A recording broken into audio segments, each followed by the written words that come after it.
Is it going there? What is the anchor for your heart? There are times in our lives, like we've been talking about through this series, that there are going to be currents that are going to come against us. You see, I am not one who likes discomfort. I'll tell you about a time I went on a mission trip to Africa, went to Zambia. I thought that we were going to serve in an orphanage, changed the trip on us. We were going out to the bush, no shower for 6 days. Listen, I need a shower every day, sometimes twice a day. I need my comfort, right? I'm an American. Like my little cruise ship mentality. If I'm going on a vacation, I need everything, right? But when I went to Africa, there was discomfort. There was lots of stinkiness, smelliness. I stopped smelling it after a while. But it's this truth that I think that we, especially as Americans, I think this is true for most of humanity, we want to be comfortable, but especially in our culture. But I think in addition to that, we either want to please ourselves or we want to be comfortable by making sure everybody else is happy around us. I think that this is definitely true for Peter's readers in the first century. You see, the people around them are not very happy with them right now. They're living a life that is contrary to the culture that they're in.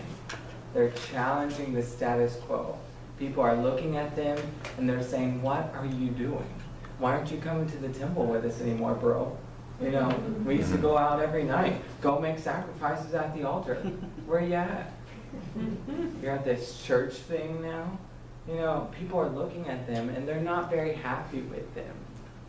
But also, Peter knows that there's this temptation in their hearts, this temptation to jump ship, to say, "You know what, this Jesus thing has been real good.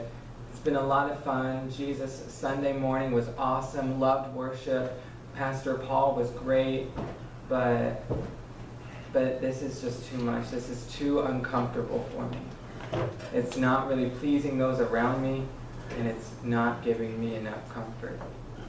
So I think today, while we don't face quite the same persecutions that Peter's readers probably were facing, it's definitely not as heavy as they were for most of us, but we have this same temptation in common with them.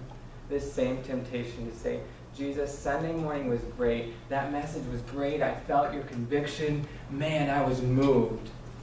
But Monday morning comes and it's like, "Pray for your enemies." Man, Jesus, did you see what they just did? It's like, I don't want to do that. There's this desire to say, "That's okay." Or when your buddies come back, you know, "Why aren't you coming to the bar with us anymore? Why aren't you going to the strip club? Why aren't you doing this or that? Why aren't you continuing in the lifestyle you once lived?"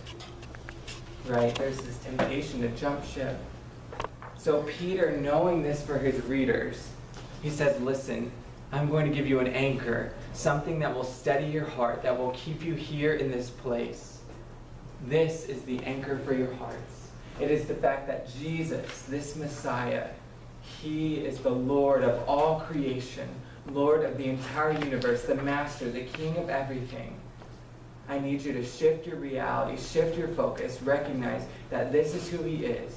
And if you will hold fast to this reality, that Jesus is Lord of the universe, then your heart will be anchored. And these temptations won't have any power over you." So take a look with me today. Let's take a deeper look. We're looking at 1 Peter 3. We're going to start at verse 13. And we're going to see what it looks like to actually make Jesus the anchor for our hearts. 1 Peter 3:13 starts out. It says, "Now who is there to harm you if you are zealous to do what is good? But even if you should suffer for righteousness' sake, you will be blessed. Have no fear of them, nor be troubled." You see, Peter acknowledges that his readers are going through some tough times. Peter doesn't deny it. He doesn't say, "Hey, you're not really going through anything. Come on, guys." But what he does do is he's trying to shift their focus. He's saying, "Look, you are going through this, but it is nothing compared to the place that you're at, because now you are on God's side and God is for you. He's not against you. You are blessed. The creator of the universe is on your side. And he goes on further and he says, you don't have to be afraid of them. Well, that's great, Peter. I mean, it's great to tell people, don't be afraid. So Peter doesn't stop there, though. He doesn't just tell them not to do something, but he gives them something to do instead. And this is the main crux of this passage, verse 15. This is where it all comes together and where Peter says, instead of doing this, this is what I need you to do. This is what you're going to have to do. If your heart is going to be anchored, the core of your being, the place of your decision making, that place where you decide who you're going to be, what your life is going to be like, how you're going to see life, that is where Jesus must be set up as the King of the universe, where you must acknowledge this reality. This is what Peter says in verse 15 in the beginning. He says, but in your hearts, honor Christ the Lord as holy. So this is the main point here. Currents are going to come against you. This is very true for Peter's readers. This is true for us today. We're experiencing things, culture a lot of times. What do? In movies, things like that. Christians, what do Christians look like in the culture? We're typically white, right? We're pretty dumb, Republican usually. So culture is usually painting this picture for us of what it looks like to be a Christian. And they're saying ignorant, stupid, especially evangelicals, right? Or those crazy Pentecostals. What do you see when you see a Pentecostal in a movie? They're just crazy. Have no grounding in reality. But the main point that Peter's trying to get at is people might come against you. People might say things about you. And for us, it's probably much less than what Peter's readers are going through. But there is an anchor for you. There's an anchor for you when you are wanting to choose comfort over choosing to live in the reality of Jesus. There's an anchor for you that when you want to just please people and do what they say, that there's something that can hold you down and say, listen, what they say, if it's bad, I mean, it's certainly good to please people when it's a good thing in serving people, like we've talked about earlier in some of our threads.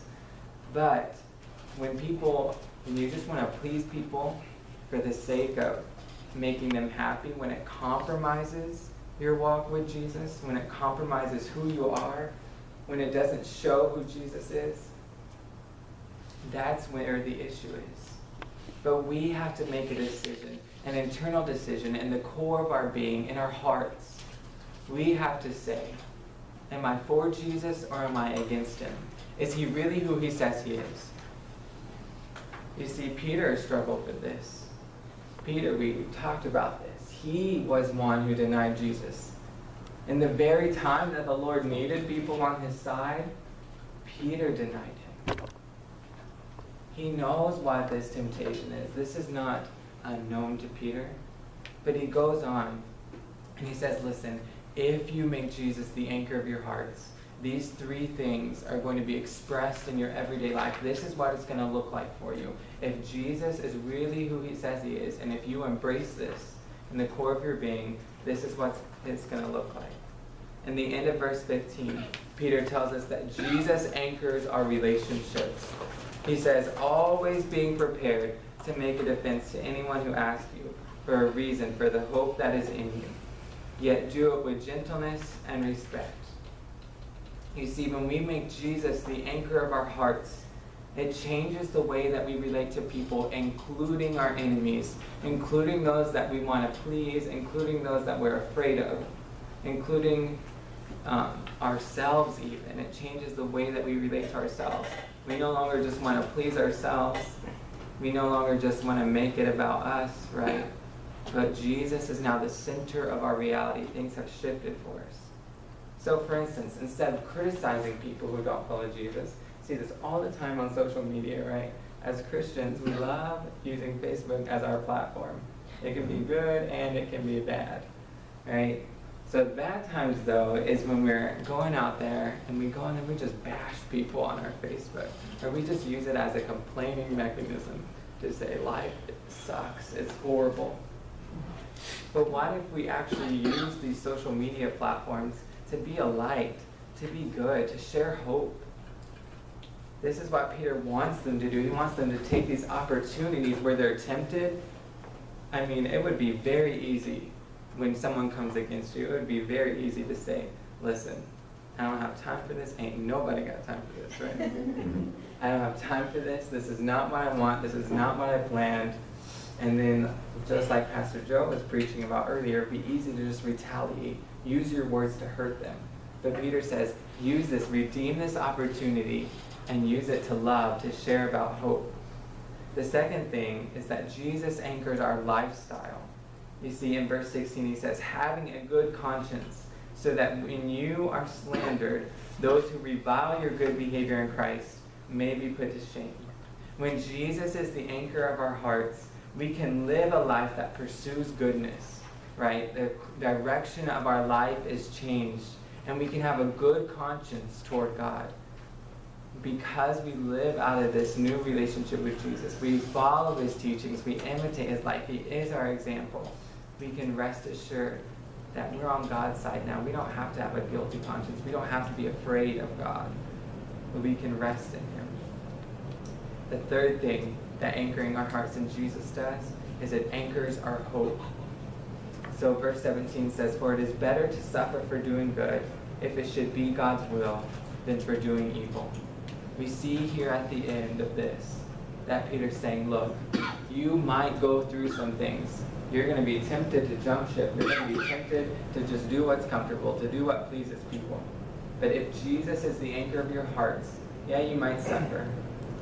Sure, our suffering is not nearly as great as theirs, but we might not get everything we want in this life, right? We might say no to things. We might have to die to ourselves. But in the end of the day, it's in God's hands. It's God's will. You are taken care of by the creator of the universe. So my question for you is, where are you at today with this? Maybe you have been following Jesus for 50 years. That's great. But we always need to come back to this reality. Is Jesus anchoring our heart? What is really holding us down when the current comes? Is there anything holding you down? Or do you just go with the current? You just choose what's comfortable. You just please people. Or maybe this is totally new to you today. This idea of following Jesus. You're just here, you're just checking this thing out. Are these people for real? Let me tell you that Jesus, he's come and he is the real thing. He is the real deal. The King of the universe. He changed reality. So my challenge to you today is, no matter where you're at, ask yourselves, what is anchoring my heart? Do I just flow with the current, or do I have an anchor? And is this anchor Jesus the Messiah, Jesus the Lord of the universe? Amen. Amen.